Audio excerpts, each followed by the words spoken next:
l'égide des Nations Unies et de son agence qui est l'Organisation mondiale de la santé, avec l'ensemble des acteurs de la santé mondiale, les organisations régionales, la société civile, décide d'agir concrètement et d'unir ses forces dans un partenariat inédit pour plus d'efficacité.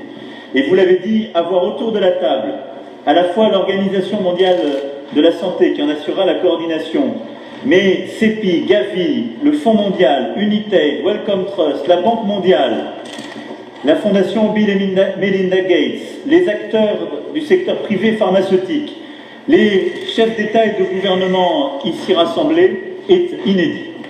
Et je veux insister juste sur quelques points qui sont structurants pour cette initiative et gagner contre cette pandémie. On a au fond 4 piliers pour réussir. Le premier pilier, c'est notre efficacité collective pour soutenir les systèmes de soins. Je vois mon ami Cyril Ramaphosa autour de cette visioconférence. On a eu l'occasion d'échanger compte tenu de son rôle et son leadership dans le cadre de l'Union africaine.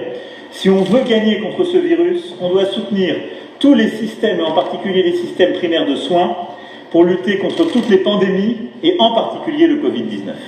Et tout ce qu'on fera contre le Covid-19 ne pourra être efficace si on n'a pas cet appui, ce soutien. C'est le rôle de l'OMS, de beaucoup aussi des fonds sectoriels que j'ai cités, parce que l'inégalité entre nos pays se construit dès ce moment-là, dans l'inégalité entre nos systèmes de soins. Et donc je pense que cette initiative, en ce qu'elle permettra d'aider les pays les plus vulnérables pour justement renforcer leur système de soins, permettre d'aller soigner y compris les communautés les plus vulnérables, parfois avec les personnels humanitaires, mais aussi de renforcer le système hospitalier et le système de soins, est indispensable.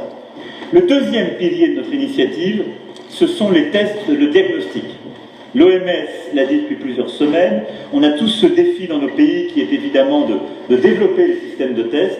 Il faut qu'on le rende accessible dans tous les pays du monde, y compris les pays qui sont les plus fragiles, y compris les pays les plus vulnérables. Et donc, sur ce sujet-là, c'est un défi aussi que cette initiative va permettre de porter. Et il y a un grand savoir-faire de plusieurs fonds verticaux qui sont mobilisés avec nous dans leur accès justement à la société civile, à plusieurs communautés, aux communautés les plus vulnérables, qui est indispensable. Le troisième sujet, ce sera l'accès au traitement. Beaucoup de nos chercheurs, de notre personnel soignant sont en train de coopérer. Nous le faisons en Europe, mais c'est vrai partout dans le monde, pour avoir des traitements cliniques, des essais multiples que nous sommes en train d'essayer de développer pour lutter contre l'action du virus, pour lutter contre les réactions inflammatoires, pour permettre de mieux résister au moment où les situations arrivent aux urgences. Il faut que ces traitements, nous puissions investir pour les accélérer, les développer, mais aussi en permettre l'accès le plus large partout dans le monde. Et ça, c'est un élément essentiel que cette initiative permettra justement de rendre possible. Et puis, le quatrième axe, c'est évidemment celui des vaccins. Il suscite beaucoup d'attentes. Et je pense que ce que nous sommes en train de faire, c'est aussi de permettre d'écraser à la fois le temps et l'espace. C'est-à-dire qu'en décidant d'investir, et il y a toute l'expertise du CEPI, des grandes pharma derrière ce sujet, mais en investissant sur plusieurs solutions, plusieurs familles, d'écraser l'échelle de temps en disant on commence à aller beaucoup plus vite parce qu'on met plus d'argent, parce qu'on investit sur différentes familles, on commence à manufacturer plus vite pour avoir un accès aux solutions qui marcheront plus rapidement, mais aussi on écrase l'espace parce qu'il est inexplicable et inexcusable face à un tel vaccin de dire c'est dans le pays où ce sera inventé, c'est dans le pays où la pharma aura investi que ce vaccin pourra être accessible. Il faut qu'au moment où on arrive à gagner ce combat, le plus rapidement possible, partout, le vaccin soit accessible à toutes les populations. Et donc, je crois que l'initiative qui est ainsi conduite par nous tous, c'est celle qui permettra de rendre accessible dans toutes les géographies, dans tous les pays, y compris les plus vulnérables, ce vaccin, parce que c'est aussi ce qui nous permettra de retrouver le plus vite possible une vie normale.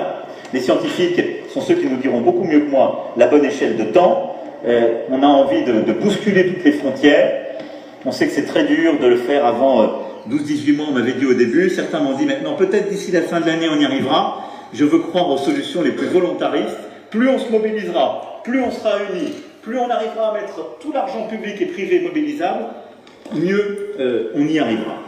Nous allons maintenant continuer à mobiliser tous les pays du G7, du G20, pour qu'ils se mettent derrière cette initiative J'espère qu'on arrivera à réconcilier, si je puis dire, auprès de cette initiative commune, et la Chine et les États-Unis d'Amérique, parce que c'est au fond de dire la lutte contre le Covid-19, c'est un bien commun de l'humanité, et aucune division, au fond, n'a lieu pour gagner cette bataille.